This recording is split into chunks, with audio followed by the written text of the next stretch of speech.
وخلق الإنسان وكرمه وعلمه من البيان ما لم يعلم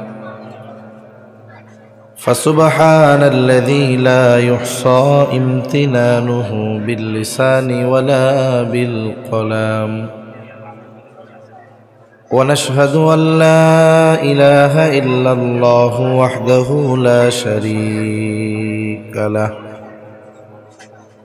ونشهد أن سيدنا وسندنا وحبيبنا وطبيبنا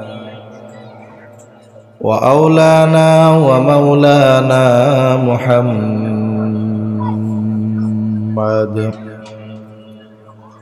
صلى الله تعالى عليه وعلى آله وأصحابه وبارك وسلم تسليما كثيرا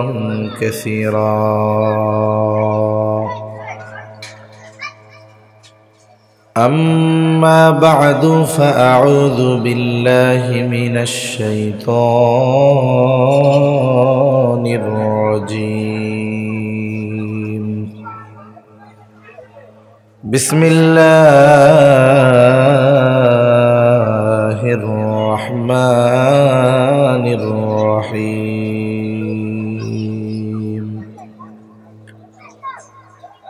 يا أيها الذين آمنوا قوا أنفسكم وأهليكم نارا وقودها الناس والحجارة عليها ملائكة غلاظ شداد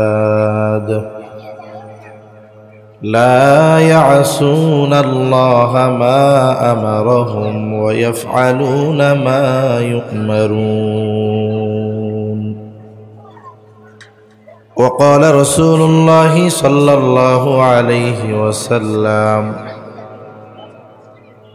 كلكم راعين وكلكم مسؤولون عن رعيته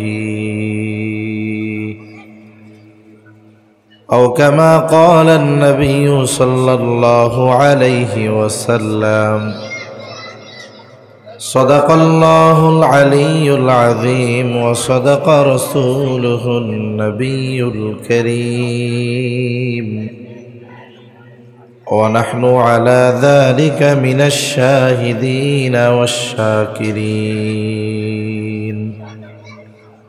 والحمد لله رب العالمين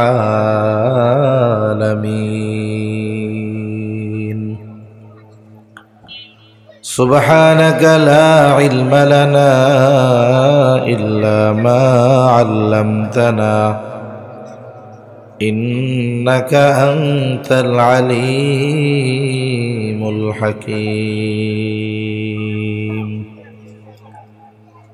اللهم صل على محمد وعلى آل محمد كما صليت على إبراهيم وعلى آل إبراهيم إنك حميد مجيد اللهم بارك على محمد وعلى آل محمد كما باركت على إبراهيم وعلى آل إبراهيم إنك حميد مجيد الحمد لله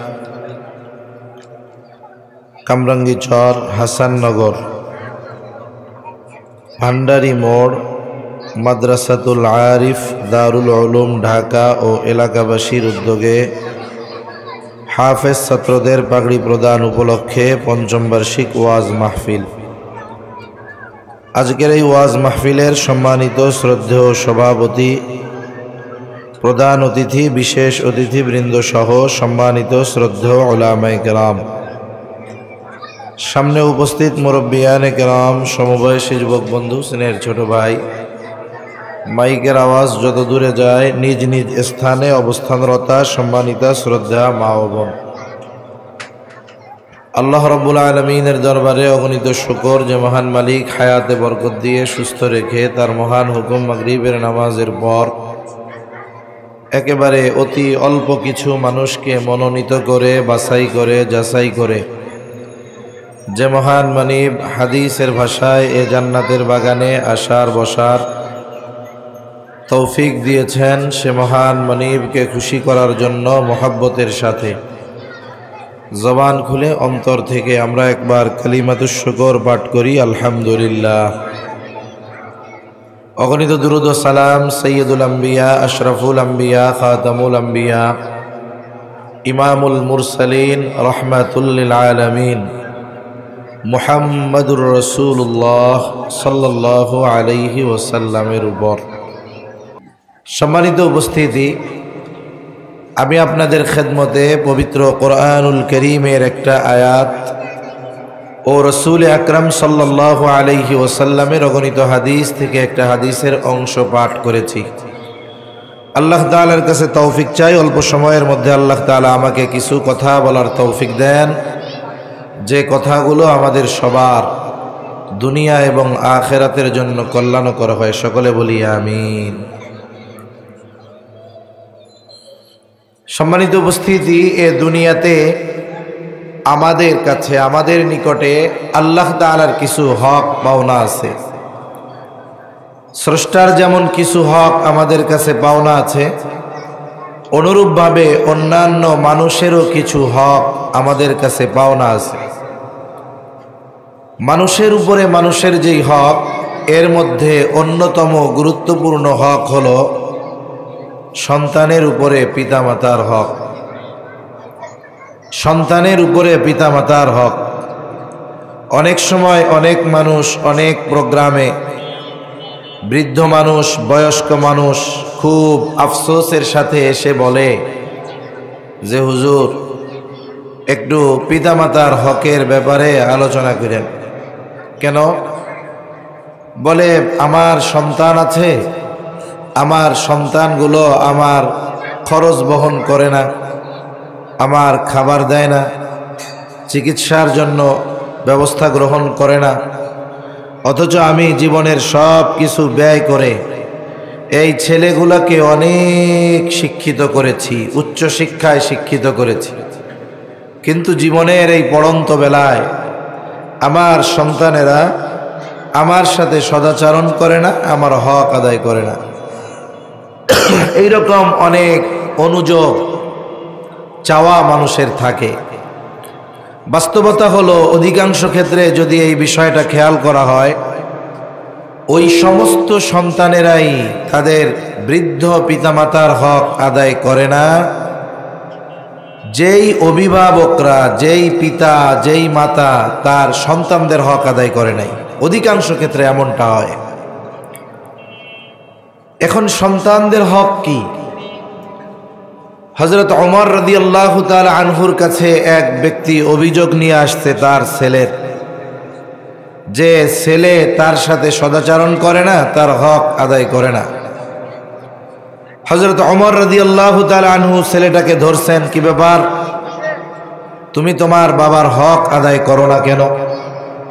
এইবার ছেলেটা হযরত ওমর রাদিয়াল্লাহু তাআলা আনহুকে পাল্টা প্রশ্ন করতেছে যে খলিফাতুল মুসলিমিন, হক কি শুধু পিতামাতাই সন্তানের কাছে পায়? সন্তান কি পিতামাতার কাছে কোনো হক পায় না?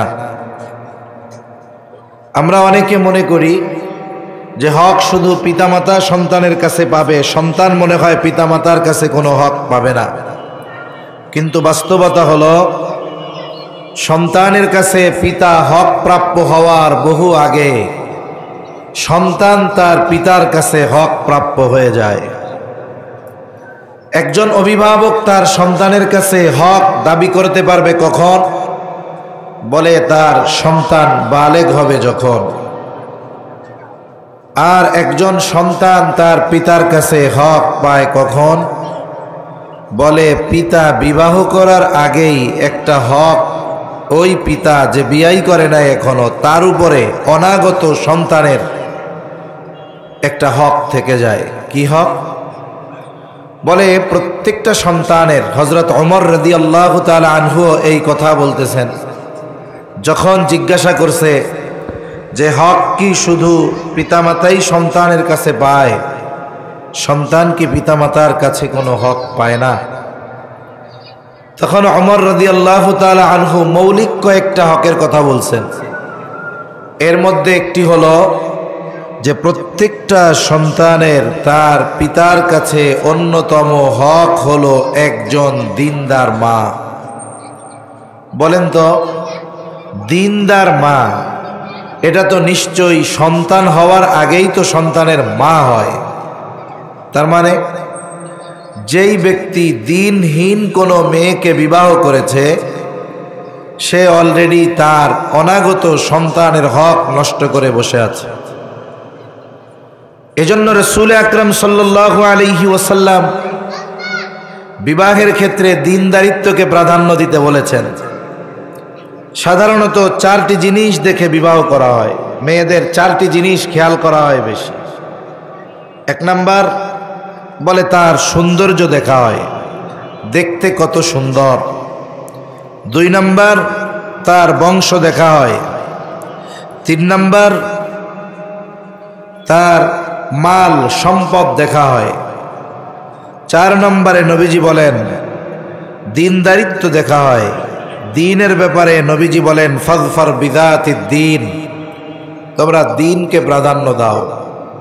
বলে বাকি 3টা আছে, দেখতেও সুন্দর, টাকা পয়সাও অনেক, বংশ উচ্চ, কিন্তু দিনদারিত্ব নাই। বলে এর কাছে যদি যাওয়া হয়, দিনহীন হওয়ার কারণে একটা সময় মুসিবতে পড়া লাগবে, এটাই স্বাভাবিক। এজন্য বিবাহের ক্ষেত্রে দিনদারিত্বকে প্রাধান্য দিয়ে বাকি বিষয়গুলো যদি পাওয়া যায়, যে সুন্দর, টাকা পয়সা আছে, উচ্চ বংশ, সাথে সাথে দিনদারিত্ব আছে, বলে তাইলে ভালোর উপরে ভালো। তাহলে বিবাহের ক্ষেত্রে প্রাধান্য দিতে হবে দিনদারিত্বকে, ঠিক কিনা বলেন? যদি দিনদারিত্বকে প্রাধান্য দেওয়া না হয়, বিবাহের আগে চামড়ার সৌন্দর্যের প্রাধান্য থাকে বেশি, কিন্তু বিবাহের পরে যখন সে বাস্তব জীবনে, পারিবারিক জীবনে, এই জায়গায় চরিত্রের সৌন্দর্যের প্রাধান্যতা থাকে বেশি। আর যার মধ্যে দিন নাই, এ সুন্দর চরিত্রের অধিকারী হবে এটা কখনো চিন্তাও করা যায় না।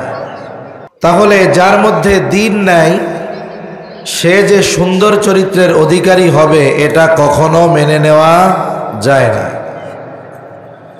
এজন্য সন্তানের হক, আমরা তো অনেক সময় সন্তানদের মনে করি এরা হলো আমার বুড়াকালে টাকার মেশিন।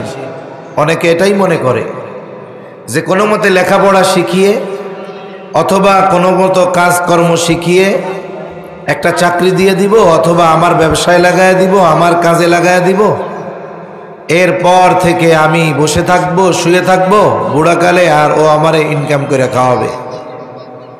এইরকম যারা মনে করে সন্তানদের ব্যাপারে, এরা বড় বোকা।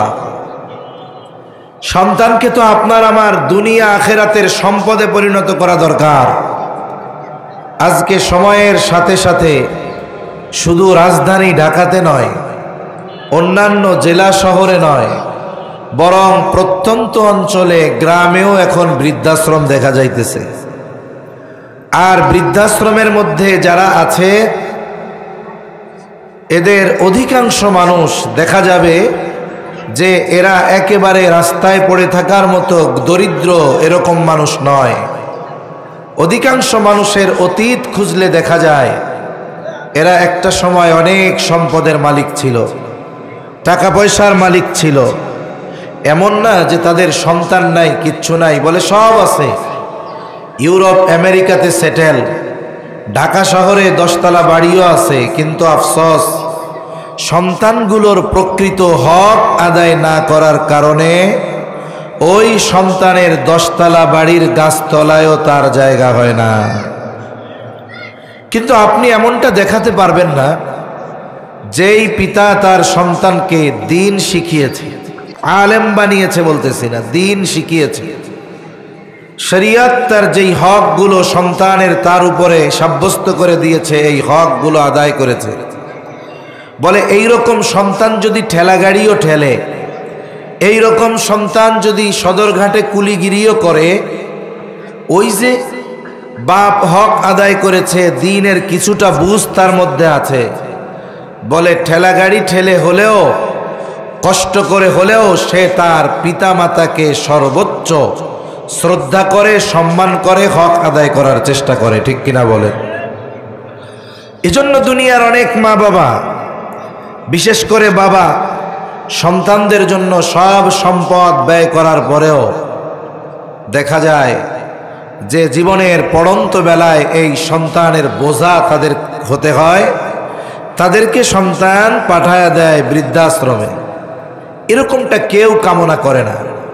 একেবারে গরিব থেকে নিয়ে ধনী কোনো পিতা এই আশা করে না, কোনো মা এই আশা করে না যে আমি আমার জীবনের পড়ন্ত বেলায় সন্তানদের কাছে অবহেলার বস্তু হয়ে আমি বৃদ্ধাশ্রমে পড়ে থাকবো। বলেন তো, এই রকম কোনো পিতা মাতা কি কামনা করে? জোরে বলেন, করে? করে না। সেজন্য আমাদের কি করণীয়? বলে যারা করে নাই তারা প্রথমে বিবাহ যদি না করে থাকে, বিবাহের ক্ষেত্রে দ্বীনদারিত্বকে প্রাধান্য দিবে। এরপরে বিবাহ হয়ে গেল, বিবাহ হয়ে যাবার পর সন্তান মানুষ করার ক্ষেত্রে সবচাইতে বেশি ভূমিকা থাকে মায়ের, সবচাইতে বেশি অবদান থাকে মায়ের। বলে মা সন্তান গর্ভে আসার পর থেকে নিয়ে এই দায়িত্ব তার উপরে চলে আসে। কেন? বলে যখন পিতামাতার মিশ্রিত এক ফোঁটা শুক্র কীট মায়ের রেহেমে পৌঁছিয়ে যায়, বাচ্চাদানিতে পৌঁছিয়ে যায়, একেবারে ক্ষুদ্র এক ফোঁটা ওই পানি থেকে আল্লাহ তাআলা আমাদেরকে সৃষ্টি করেছেন। আল্লাহ সুবহানাহু ওয়া তাআলা ওই পানিটাকে 120 দিনের একটা প্রসেসিংয়ের পর আল্লাহ সুবহানাহু ওয়া তাআলা একটা মাংসপিণ্ডে রূপদান করেন। 120 দিন পরে কি হয়? মাংসপিণ্ড হয়। 120 দিন পরে একটা মাংসের টুকরায় পরিণত হয়। কিসে পরিণত হয়? মাংসের টুকরা। 120 দিন পর যখন মাংসের টুকরা, ওই পর্যন্ত আমরা ছিলাম মৃত। এরপরে আল্লাহ সুবহানাহু ওয়া তাআলা একজন ফেরেশতাকে মায়ের রেহেমে, মায়ের গর্ভের মধ্যে পাঠায়া দেয়। এই ফেরেশতা আল্লাহ তাআলার নির্দেশে আমার আপনার যেই মৃত মাংসের টুকরা মায়ের গর্ভে অবস্থায় ছিলাম, ওইখানে ওই মৃত মাংসের টুকরার মধ্যে আল্লাহ তাআলার নির্দেশে রূহ ফুঁকে দেয়। এবার কি হলো? বলে ছিলাম মরা, এখন হইলাম তাজা, জিন্দা হইলাম। মায়ের পেটের ভিতরে বাচ্চা এবার জীবিত। বলে একটা মানুষ কতক্ষণ পর্যন্ত জীবিত বলে সাব্যস্ত করা হয়? বলে যতক্ষণ তার দেহে পালস থাকে, হার্ট যতক্ষণ পাম্পিং করে, ততক্ষণ পর্যন্ত তাকে জীবিত বলে সাব্যস্ত করা হয়। এই যে জীবিত হলো, এখন তার হার্ট তৈরি হয়ে গেছে, আমার আপনার হার্ট হইছে, কিন্তু হাত পা চোখ কান অঙ্গ প্রত্যঙ্গ কিছুই হয় নাই। বলে ওই সময় থেকে নিয়ে মায়ের পেটের ভিতরে বাচ্চা, মা যেটা অনুভব করে, মায়ের ওই অনুভব, চিন্তাধারা, এর প্রভাব ওই বাচ্চার উপরে পড়ে। সুবহানাল্লাহ। অথচ কিছুই হয় নাই, শুধু কি হইছে? হার্টটা হইছে। এরপরে যখন সন্তান আস্তে আস্তে মায়ের গর্ভে বড় হয়, তার অঙ্গ প্রত্যঙ্গ হয়, হাত হয়, পা হয়, কান হয়, চোখ হয়। চিকিৎসা বিজ্ঞান বলে সন্তান যখন মায়ের গর্ভে শ্রবণ শক্তি পায়, বলে মা যা বলে, মা যা শোনে, এর সব কিছু মায়ের গর্ভে ওই সন্তান শুনতে পায়। মা যা চিন্তা করে তার প্রভাব বাচ্চার উপরে পড়ে। মা যা শুনে বাচ্চা মায়ের পেটের ভিতরে তা শুনতে পায়। মা যা বলে বাচ্চা মায়ের পেটের ভিতরে তা শুনতে পায়। এই বিষয়গুলোকে গবেষণা করে আমেরিকার একজন ডাক্তার তিনি গর্ভবতী মহিলাদের উদ্দেশ্যে বলেন, আপনারা যদি চান আপনাদের সন্তান ভালো গায়ক হবে তাহলে আপনি গান গাইবেন বেশি বেশি।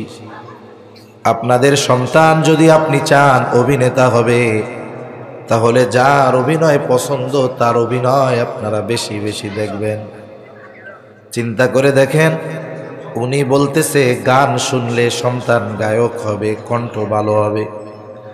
গান শুনলে যদি ভালো গায়ক হয়, অভিনয় দেখলে যদি সন্তান অভিনেতা হয়, বলেন তো মা যদি সন্তানকে গর্ভে নিয়ে কোরআন তিলাওয়াত করে তাহলে ওই সন্তান কোরআন তিলাওয়াত করনে ওয়ালা হবে কি হবে না? আমরা ছোটবেলায় ওয়াজ শুনতাম, কুতুবউদ্দিন বখতিয়ার কাকি রহমাতুল্লাহি আলাইহি বলে যখন 6 বছর বয়স ওনার মা ওনাকে নিয়ে গেছে মক্তবে হুজুরের কাছে আলিফ বা তাসা শেখানোর জন্য।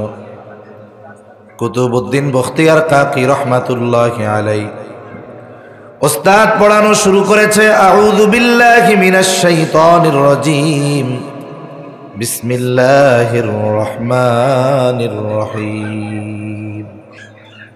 এইবার ছোট বাচ্চা সেও শুরু করেছে, আউযু বিল্লাহি মিনাশ শাইতানির রাজীম, বিসমিল্লাহির রহমানির রহিম।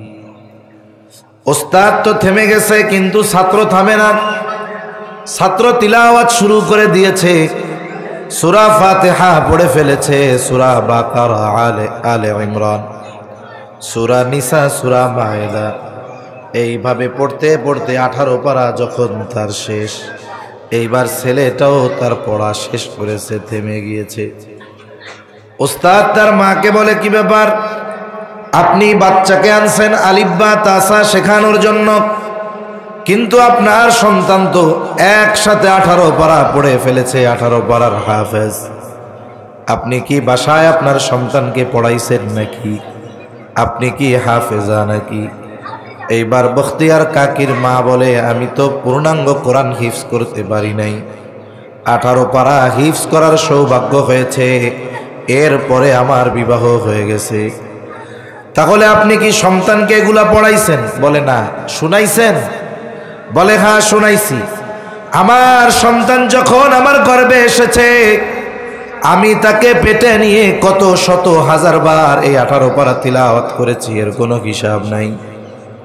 আবার যখন ও দুনিয়ায় আসছে আমার পবিত্রতা অর্জনের পর থেকে নিয়ে এই 6 বছর পর্যন্ত কত হাজার বার যে আমি তাকে 18 পারার তিলাওয়াত শুনিয়েছি, এর কোনো হিসাব আমি করতে পারবো না, বলতে পারবো না। এইবার ওস্তাদ বলে, তাহলে আপনার এই সন্তান আপনার কাছ থেকে শুনে শুনে 18 পারার হাফেজ হয়ে গেছে। এটা শুনে এক সময় অনেকেই বলতো, এটা কিভাবে সম্ভব? শুনে শুনে 18 পারার হাফেজ হইল, সম্ভব কেমনে? ইন্টারনেটে সার্চ দিলে সম্ভবত আলজেরিয়ার একটা ছেলে আছে, ওইটা মার পেটে কোলে হাফ প্যান্ট পরে কোলে থাকে, তা ওর আম্মা যেখান থেকেই কোরআনের যেখান থেকেই তিলাওয়াত করুক না কেন, তিলাওয়াত করার সাথে সাথে এর পর থেকে ওই বাচ্চাটা পড়া শুরু করে দেয়। 4 বছর হতে পারে।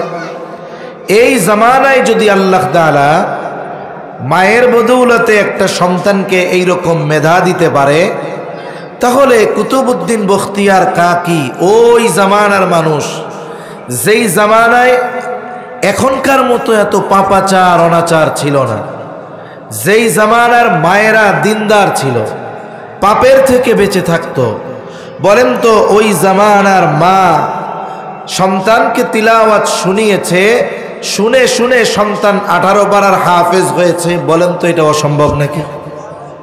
এটা সম্ভব, কোনো ব্যাপার না। এই জন্য মায়ের গর্ভে যখন সন্তান আসে, মা যা করে, মা যা বলে, তার প্রভাব সন্তানের উপরে পড়ে। এই জন্য মায়েদের দায়িত্ব হলো সন্তান যখন তার গর্ভে আসবে, বিশেষ করে সেই সময়গুলোতে বেশি বেশি কোরআন তিলাওয়াত করা। বলে যদি কোরআন পড়তে না পারে, বেশি বেশি জিকির, দুরূদ শরীফ পড়া।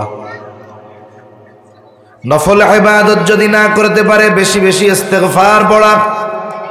বলে সে সন্তানকে গর্ভে নিয়ে যদি এই কাজগুলো করে, আশা করা যায় সন্তানের মধ্যে তার এই কাজগুলোর প্রভাব পড়বে, কোনো সন্দেহ না। কিন্তু এখনকার জামানায় কি করে, বলে যখন মায়ের গর্ভে সন্তান আসে, মা তখন স্বামীর কাছে বলে আমার একটা মোবাইল কিনে দেন, টাচ ফোন কিনে দেন। এবার টাচ ফোন কিনে দেয়, এমবি কিনে দেয়, সিম ভরে, তারপরে ওয়াইফাই লাইন নিয়ে দেয়। এই গর্ভকালীন পুরা সময়টা দেখা যায় মোবাইল টিপে টিপে, মোবাইল দেখে দেখে এই সময়গুলো অতিবাহিত করে, ঠিক কিনা বলেন?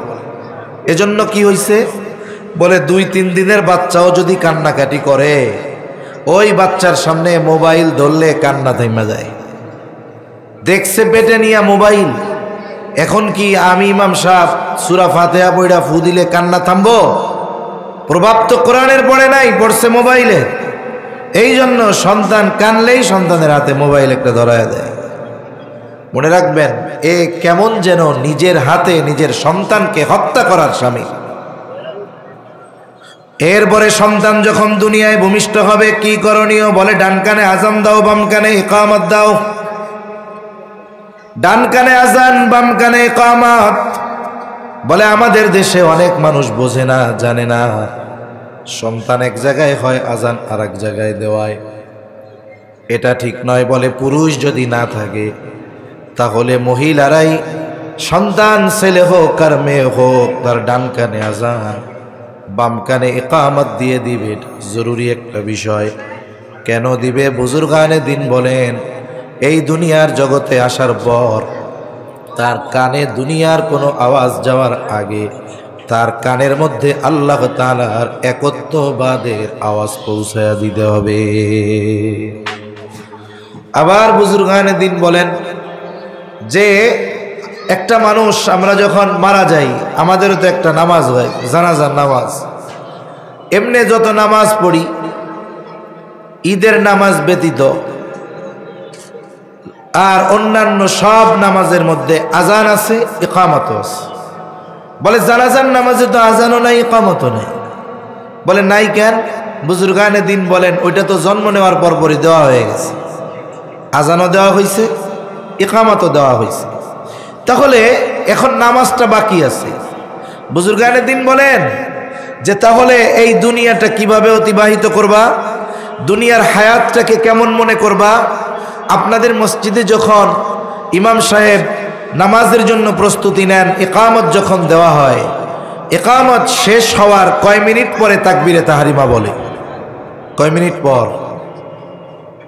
1 সেকেন্ডও না। বুজুর্গানে দিন বলেন ইকামতের পরে যেমন ইমাম নামাজ শুরু করতে 1 সেকেন্ডও টাইম নেয় না। বলে তোমার আজান ইকামত হয়ে গেছে, এখন নামাজ বাকি। বলে ইকামতের পরে যেমন নামাজ শুরু করতে মুহূর্ত সময়ও লাগে না, অনুরূপভাবে এই দুনিয়ার হায়াতটাকে তুমি এমন মনে করবা যে তোমার নামাজের আজান ইকামত হয়ে গেছে, শুধু নামাজটা হতে বাকি। এই চিন্তা যদি থাকে, তাহলে এই দুনিয়ার হায়াত অনেক লম্বা মনে হবে না। তাহলে সন্তান ভূমিষ্ঠ হওয়ার পরে ডান কানে আজান দিতে হবে, বাম কানে ইকামত দিতে হবে। আমাদের দেশে অনেক মানুষ না জানার কারণে কি করে, বলে বাচ্চা হয় এক জায়গায়, খবর দেয় আর এক জায়গায়, আজান দেওয়ায় আর এক জায়গায়। অনেকে না বুঝে রাত 3টার সময় মুয়াজ্জিন সাহেবরে ফোন দিবে, কি হয়েছে? মুয়াজ্জিন সাহেব তো মনে করছে রাত 3টায় আমারে কেউ ফোন দিছে দাওয়াত খাওয়ানোর জন্য, না তো কেউ হয়তো মরছে, লেগে ফোন দিছে। এবার ফোন ধরেই কি বলে যে ভাই কে মরছে, কে মরছে? বলে না না, কেউ মরে নাই, আমার একটা বলা হয়েছে, আজান দিয়ে দেবে। ওই টাইমে যদি মুয়াজ্জিন ওই লোকের কথা শুনে আজান দেয়, তাইলে তো এলাকাবাসী মুয়াজ্জিনকে ঠিক রাখবে না। কারণ এলাকার মানুষ নামাজ না পড়ুক, মুয়াজ্জিন একদিন আজান উল্টাপাল্টা দিলে দেখবেন সব মসজিদে মুয়াজ্জিনকে পিটাইতে হাজির। ঠিক কিনা বলেন? এটা হলো আমাদের অবস্থা। এরপরে সন্তানের যখন 7 দিন বয়স হবে, বলে মাথার চুলগুলা মুন্ডায়া দাও। চুলের ওজন পরিমাণ স্বর্ণ অথবা রৌপ্য অথবা উভয়টার যে কোনো একটার সম পরিমাণ মূল্য সাদাকা করে দিতে হবে। 7ম দিন আরেকটা কাজ, বলে তার আকিকা করতে হবে। আকিকা ছেলে হলে 2টা ছাগল দিয়া করবে। হ্যাঁ ভাইরা, যারা একটু দাঁড়ায় আছেন, একটু চেয়ারের পাশ দিয়ে তো আইসা বসার জায়গা আছে, একটু আইসা বসেন, তাহলে সুন্দর হবে ইনশাআল্লাহ। একটু বসেন, আমি বেশি সময় কষ্ট দিব না আপনাদের, একটু বসেন। 7ম দিন মাথার চুলগুলো মুন্ডায় দিতে হবে। এরপরে চুলের ওজন পরিমাণ স্বর্ণ অথবা রৌপ্য অথবা উভয়টার যে কোনো একটার সমমূল্য সাদাকা করে দিতে হবে। এরপরে 7ম দিন আকিকা দিতে হবে। বলে ছেলে হলে 2টো ছাগল দিয়ে, মেয়ে হলে 1টা ছাগল দিয়ে। বলে 7ম দিন, না পারলে 14তম দিন, না পারলে 21তম দিন। যদি 2টো দিয়ে আকিকা দেওয়ার মতো সামর্থ্য না থাকে, 1টা দিয়ে দিতে হবে। কিন্তু আমাদের সমাজের মানুষ অনেক সময় ইচ্ছাকৃতভাবে বিলম্ব করে। তাহলে 1টা দিয়ে দিবে, যদি 2টা দিয়ে না দিতে পারে 7ম দিন, 14তম দিন বা 21তম দিন। কিন্তু সামর্থ্য থাকার পরেও ইচ্ছা করে বিলম্ব করে। কি চিন্তা করে? বলে কোরবানির সাথে এটা দিয়ে দিবে। কোরবানির সাথে আকিকা দেওয়া জায়েজ, তবে আপনার সুন্নাত অনুযায়ী আমল করবার সুযোগ থাকার পরেও আপনি কেন ইচ্ছাকৃতভাবে জায়েজের দিকে যাবেন? আমলের ক্ষেত্রে সুন্নাহকে অগ্রাধিকার দিতে হবে। এজন্য আপনার 2টা দেওয়ার সামর্থ্য নাই, আপনি 1টা দিয়ে যথাসময়ে দিয়ে দেন। অনেকে কি করে, এই কোরবানির সময় যখন কাছাকাছি হয়, তখন দেখবেন অনলাইনে ফেসবুকে এক গ্রুপ লিখবে আকিকার সাথে কোরবানি, কোরবানির সাথে আকিকা এটা জায়েজ নয়, কোরবানি হবে না। এই তো ফেসাদ। সাধারণ মানুষ যারা বুঝে না, এখনো ওই ফোন দিবে, হুজুর অমুক হুজুরে বলল, মোবাইলে দেখলাম অমুক তমক, আকিকার সাথে কোরবানির সাথে নাকি আকিকার পশু, আকিকার নিয়ত করা যাবে না, তাইলে নাকি কোরবানি হবে না। এখন জিজ্ঞাসা করলাম, ভাই এটা জায়েজ, দেওয়া যাবে, অসুবিধা নাই, তবে আকিকা যথাসময়ে দেওয়া উত্তম। কার আকিকা দিবেন? যথাসময়ে দিতে পারেন নাই? দেখা যায় অনেকে এরকমও বলে, হুজুর কিছু মনে করেন না, আমার নাতির আকিকা দিতে গেছিলাম, আমার মা এখনো বাইচা আছে, এখন আমার মা কইতেছে, বাজান রে আমাকে তো ভুল হয়ে গেছে, তোর তো আকিকা দেওয়া হয় নাই, কয় এখন নাতির সাথে আমারটাও দিব। এরকম লোকও আছে না নাই? এজন্য মনে রাখতে হবে, এটার সাথে সন্তানের কল্যাণ অকল্যাণ ঝুলন্ত থাকে। এজন্য উচিত যেই অভিভাবকের সামর্থ্য আছে আকিকা দিয়ে দেওয়া। 7ম দিন আর একটা কাজ করবে, সুন্দর একটা নাম রাখবে। বলে মুসলমানের নাম এমন হবে যেই নাম তার ধর্মীয় পরিচয় বহন করবে, ডাক দিলেই যেন বোঝা যায় মুসলমানের সন্তান। কিন্তু আফসোস, আমাদের সমাজে মানুষগুলো ভালো নাম লুকায় রাখে, ডাক নামটা এমন রাখে বোঝা যায় না মুসলমান না অমুসলমান। যদি নাম রাখতে চায়, হাদিসের মধ্যে আসছে সবচাইতে আল্লাহর কাছে পছন্দনীয় নাম হলো আবদুল্লাহ আর আবদুর রহমান। বলে এলাকায় আবদুল্লাহ বেশি, আবদুর রহমান বেশি। আল্লাহ তাআলার গুণবাচক নামগুলোর সাথে আবদুন শব্দ যোগ করে নাম রাখবে।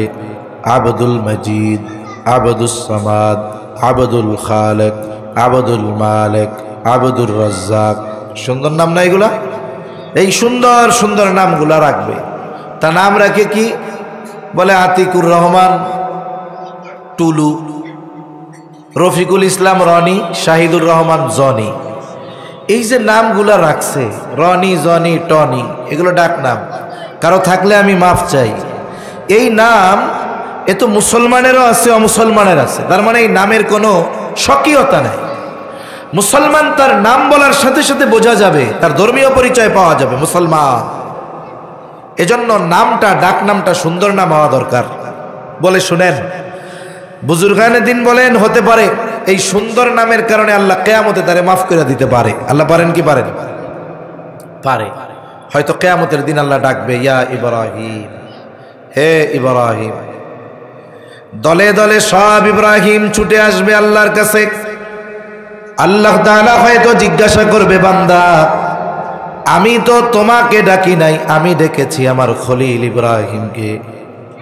এইবার ইব্রাহিম নাম যাদের, তারা বলবে, আল্লাহ আপনি তো বলেন নাই আমার খলিল ইব্রাহিম, আপনি তো বলেছেন ইব্রাহিম, আমাদের নামও তো ইব্রাহিম। এই জন্য আপনার আওয়াজ পেয়ে আমরা আপনার ডাকে ছুটে এসেছি।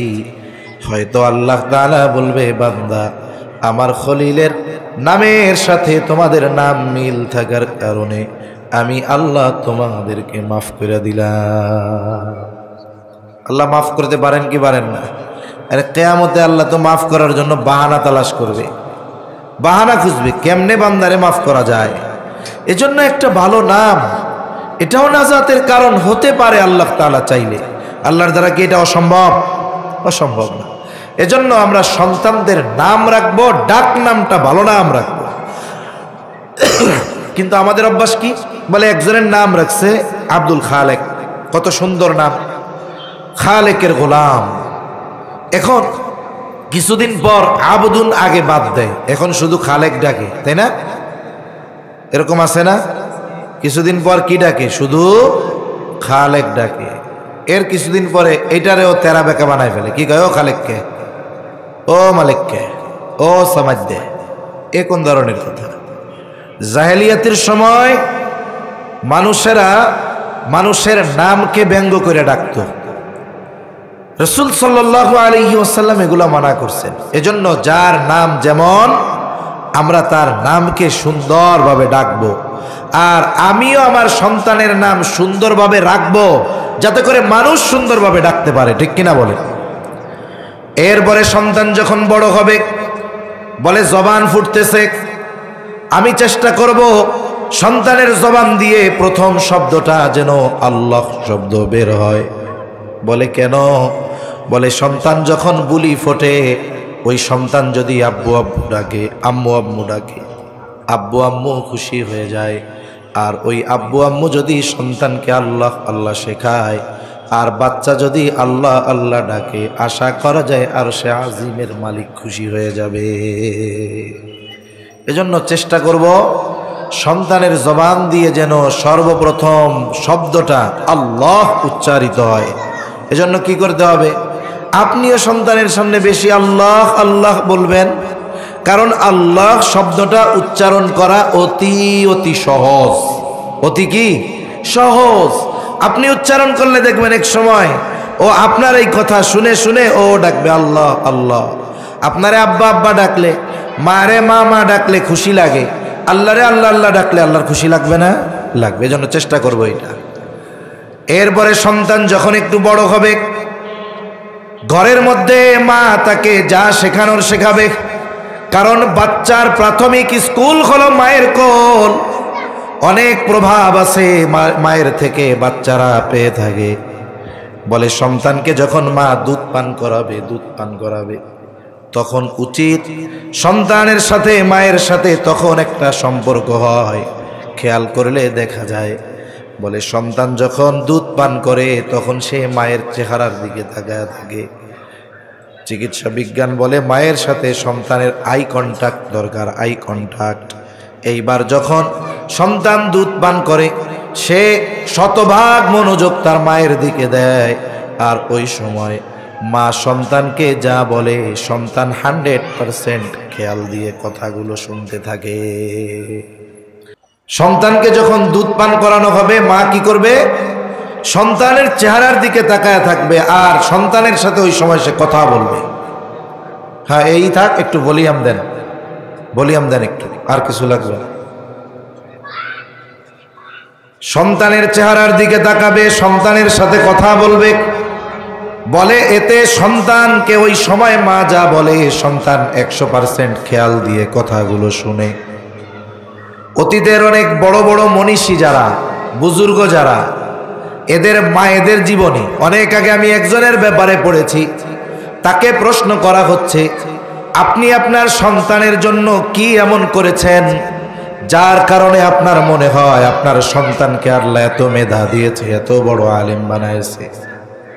উনি বলেন, আমার যেই বিষয়টা বেশি মনে হয়, বলে আমি আমার সন্তানকে কখনো অজুবিহীন আর বিসমিল্লাহ ছাড়া কখনো দুধ পান করাই নাই। 2টা বছর যে তারে দুধ পান করাইছি, বলে অজুবিহীন কখনো দুধ পান করাই নাই, বিসমিল্লাহ ছাড়া তাকে দুধ পান শুরু করাই নাই। বলে আমার মনে হয় এই জন্য আমার সন্তানকে আল্লাহ তাআলা এই পর্যায়ে নিয়েছে। তা আমাদের মায়েরা কি করবে? দুধ পান করাবে আর মোবাইল দেখবে অথবা টেলিভিশনের রিমোট চিপবে, সন্তানের দিকে তাকানোর টাইম নাই। তাহলে আপনি সন্তানের অবহেলা করতেছেন সে অবস্থাকা অবস্থায়, আর জীবনের শেষ প্রান্তে এসে আপনি যদি তার কাছ থেকে হক দাবি করেন, সে হক আদায় না করাই তো স্বাভাবিক, কারণ আপনি তাকে জীবনের শুরুতে তার হকগুলো যথাযথভাবে আদায় করেন নাই। এরপরে সন্তান যখন একটু বড় হবে, বলে প্রথমে তাকে দ্বীনি শিক্ষায় শিক্ষিত করতে হবে, কোরআনের শিক্ষা আগে তাকে দিতে হবে, এরপরে বাকি যত শিক্ষা সর্বপ্রথম দিতে হবে তাকে কোরআনের শিক্ষা। এখন আপনি কি করবেন?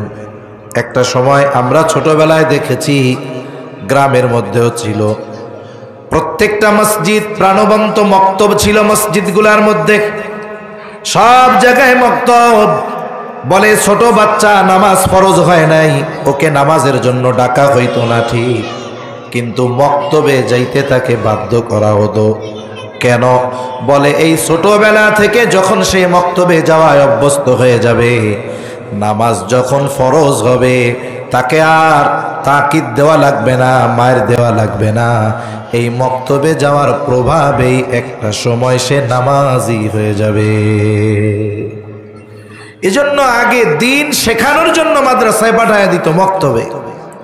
এই উপমহাদেশে বিশেষ করে খ্রিস্টানেরা এনজিওর বেশে কল্যাণ বা মানুষের উপকার করার সুরতে আমাদের দেশে আসছে, উপমহাদেশে আসছে, কিন্তু এদের মূল টার্গেট হলো মানুষকে ধর্মান্তরিত করা, খ্রিস্টান ধর্মে দীক্ষিত করা।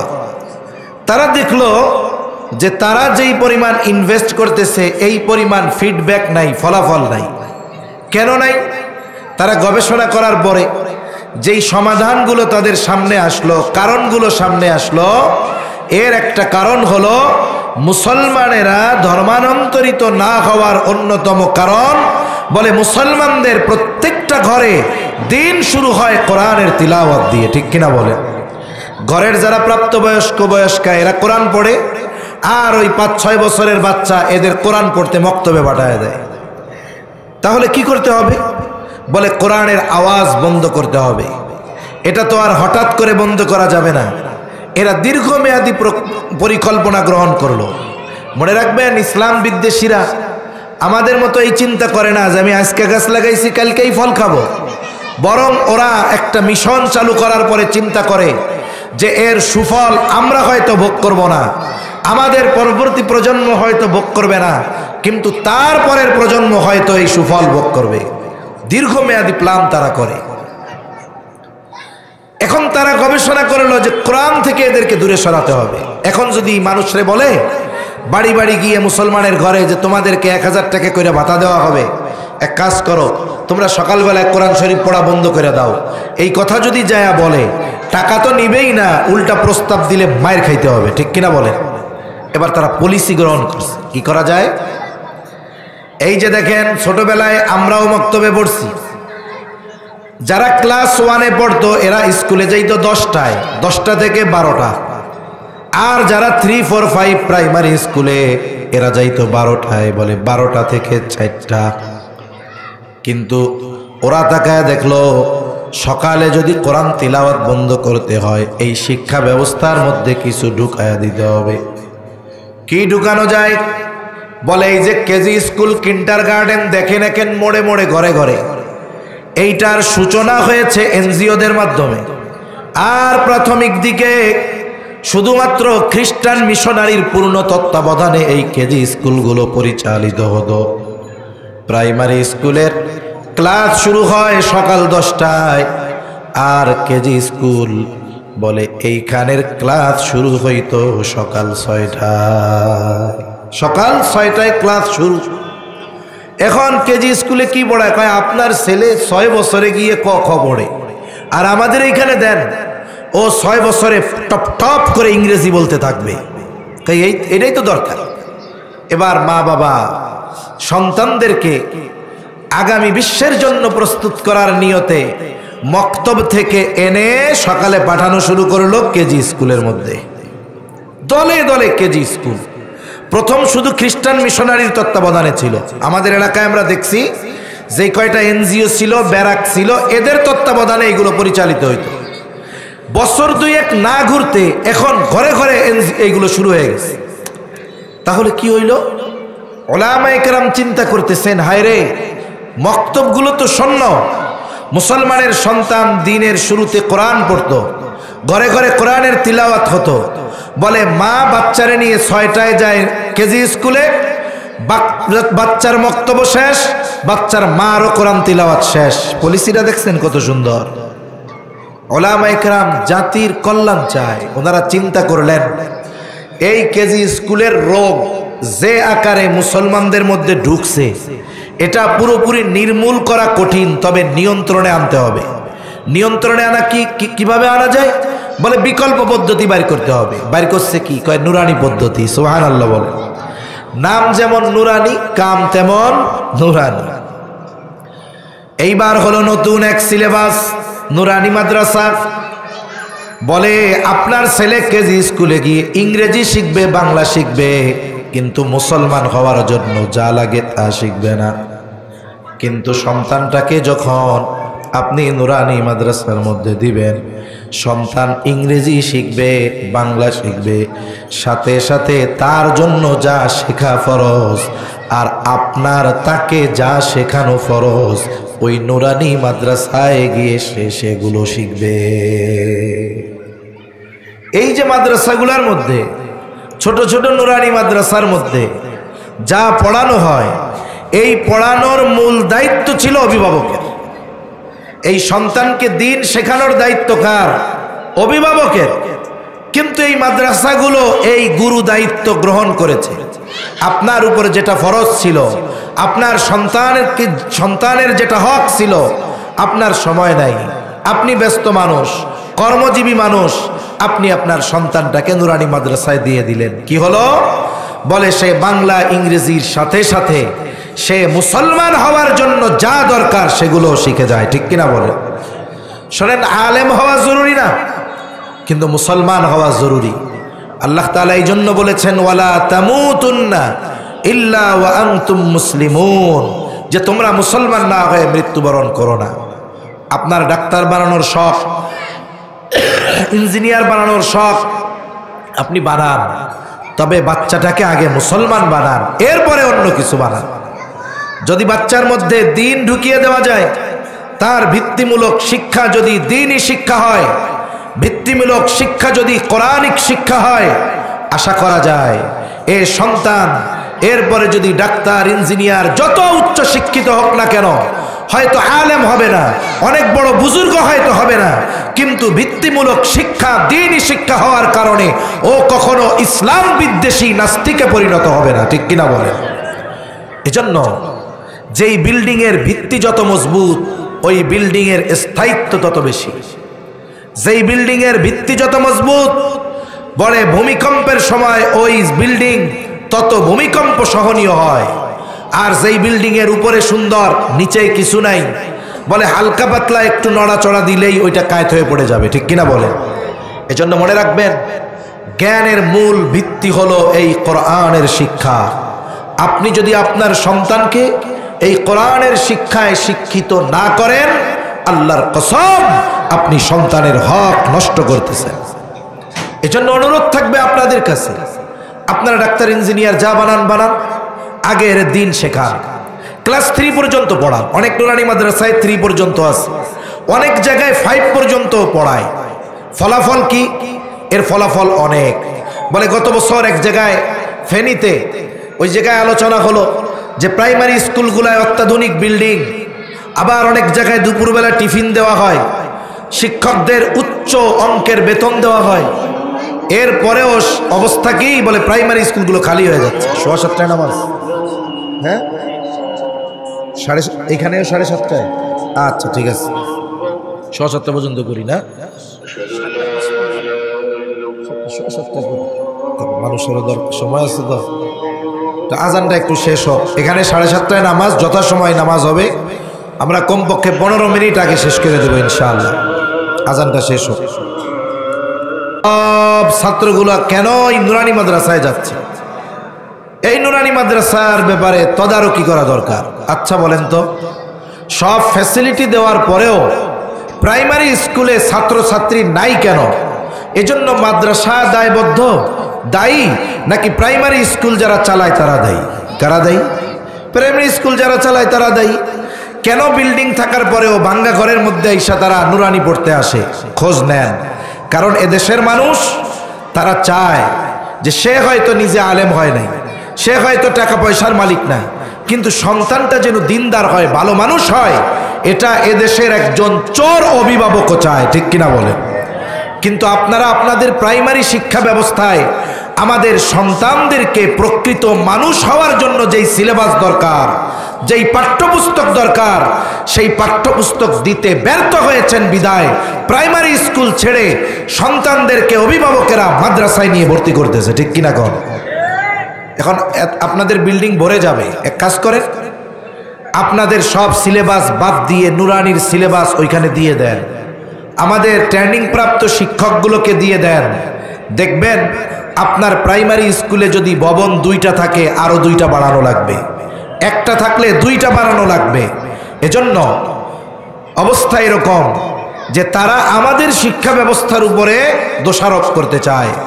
কেমন যেন কিছু মানুষ আছে যে বাহিরে গ্যাঞ্জাম লাগে, পাবলিকের মায়ের খাইয়া আইসা বাসায় এসে ওয়াইফকে পিটায়। এরকম কিছু বীর পুরুষ আছে, এরা আসলে কাপুরুষ। ওনাদেরকেই ত্রুটি বিচ্যুতি সেটা বাইর করতে পারে না, মাদ্রাসাগুলোর উপরে আঘাত করার চেষ্টা করছে। আল্লাহ তাআলাও শেষ খেলা দেখায় দিছে যে মনে রাখবা, ইসলাম দিন এগুলো হেফাজতের চেষ্টা আমরা করি, কিন্তু মূল হেফাজতকারী কে? সেজন্য মনে রাখতে হবে, এই দিনের উপরে আঘাত করা এটা কখনো সমীচীন নয়। তা আমরা সন্তানদেরকে মাদ্রাসায় দিব, এরপরে আপনি স্কুলে দেন, কলেজে দেন, ভার্সিটিতে দেন, ডাক্তার বানান, ইঞ্জিনিয়ার বানান। কারণ ডাক্তার ইঞ্জিনিয়ার দরকার। এখনকার কিছু কিছু ডাক্তার আছে ভালো, কিন্তু অধিকাংশ ডাক্তার এগুলো ডাক্তার নামের এক ধরনের ডাকাত। আপনি সুস্থ মানুষ যাবেন, আপনাকে 30,000 টাকার টেস্ট ধরায় দিবে, আবার ওই জায়গা থেকে করতে হবে, নাইলে হবে না। কারণ ওইখান থেকে উনি বড় একটা পার্সেন্ট নিবে। মানুষদেরকে ঠকায়। মাঝে মধ্যে দেখি রোগীর কোনো কিছুই হয় নাই, শুধু শুধু বলে মেজর অপারেশন না করলে মারা যাবেন। এই সুস্থ মানুষকে অপারেশনের টেবিলে ছুরি দিয়ে কাটতে এরা দ্বিধাবোধ করে না। এরা কত বড় জালেম। কিন্তু যদি কোনো দিনদার হয়, ওর মধ্যে দিনের বুঝ থাকে, ও ডাকাতি করবে না। ঠিক কিনা বলে? এরকম অনেক ভালো দিনদার ডাক্তার আছে। ইঞ্জিনিয়ার, ভালো ইঞ্জিনিয়ার দরকার, যারা রডের বদলে বাঁশ দিবে না, ফাঁকি দিবে না। ওর মধ্যে যদি দিন থাকে, ও চিন্তা করবে আমার আল্লাহ দেখতেছে। তাহলে কি হবে? সন্তানকে যদি দিন শেখার, তাহলে এই সন্তান যা হয় হোক, তার সাথে একটা শব্দ জুড়ে যাবে যে সে ছেলেটা দিনদার হবে। ঠিক কিনা বলে? এরপরে ছেলে যখন 6 বছর বয়স, নামাজের জন্য 7 বছর বয়স, নামাজের জন্য তাকিদ দিতে হবে। 10 বছর বয়সে নামাজ না পড়লে প্রহার করতে হবে। কিন্তু আপনার সন্তানটাকে যদি আপনি মাদ্রাসায় দিয়ে দেন, চ্যালেঞ্জ দিয়ে বলতে পারি 7 বছরে নামাজের তাকিদ দেওয়া লাগবে না, এই সন্তানটা 7 বছর বয়সে পাক্কা নামাজি হয়ে যাবে। এরপরে সন্তান যখন আরো বড় হবে, বলে কি করণীয়? সর্বশেষ সন্তান যখন প্রাপ্তবয়স্কা হয়ে যাবে, ছেলে হোক আর মেয়ে হোক, বলে উভয়কে বিবাহ দেওয়ার দায়িত্ব হলো অভিভাবকের। আল্লাহ তাআলা কোরআনুল কারীমের মধ্যে বলেন, ওয়ানকিহুল আয়ামা মিনকুম ওয়াস-সালিহিনা মিন ইবাদিকুম ওয়া ইমাইকুম ইয়াকুনু ফুকারা ইউগনিহিমুল্লাহ। আল্লাহ তাআলা জানায় দেন, তোমাদের অধীনস্থ যারা বিবাহ উপযুক্ত আছে, হোক সে তোমার গোলাম আর হোক সে দাসী, সে যাই হোক না কেন, বলে তোমরা তাদেরকে বিবাহ দিয়ে দাও। তার মানে অধীনস্থ যদি বিবাহ উপযুক্ত হয়, অধীনস্থদেরকে বিবাহ দেওয়ার দায়িত্ব অভিভাবকের। ছেলে যদি বিবাহ উপযুক্ত হয়, বলে ছেলেকে বিবাহ দেওয়ার দায়িত্ব পিতার। মেয়ে যদি বিবাহ উপযুক্ত হয়, বলে মেয়েকে বিবাহ দেওয়ার দায়িত্ব পিতার। কিন্তু আফসোস, পিতা মেয়ের বিবাহ দেওয়ার ব্যাপারে চিন্তিত থাকে, কিন্তু ছেলে প্রাপ্ত বয়স্ক হওয়ার পরেও ছেলের বিবাহের ব্যাপারে পিতার কোনো চিন্তা থাকে না। মনে রাখতে হবে, কোনো সন্তান যদি প্রাপ্তবয়স্ক হওয়ার পর বিবাহ না দেওয়ার কারণে সে যদি কোনো পাপাচারে লিপ্ত হয়, বলে সে শুধু একা পাপ করে পাপী হবে তা নয়, বরং তার অভিভাবকও ওই পাপী বলে অন্তর্গত হবে। ওই পাপীদের অন্তর্ভুক্ত হবে তার বাবা। এজন্য মোটা মোটা কয়েকটা হকের কথা আমরা বললাম, এগুলো সন্তানদের ব্যাপারে করা দরকার। এখন কোনো অভিভাবক যদি সন্তানদের এই হকগুলো আদায় করে, তাহলে আশা করা যায় যে বৃদ্ধকালে ওই পিতার ইমাম সাহেবের কাছে গিয়ে, ওলামায়ে কেরামের কাছে গিয়ে এ কথা বলা লাগবে না যে হুজুর আপনি একটু পিতামাতার হকের ওয়াজ কইরেন। কেন?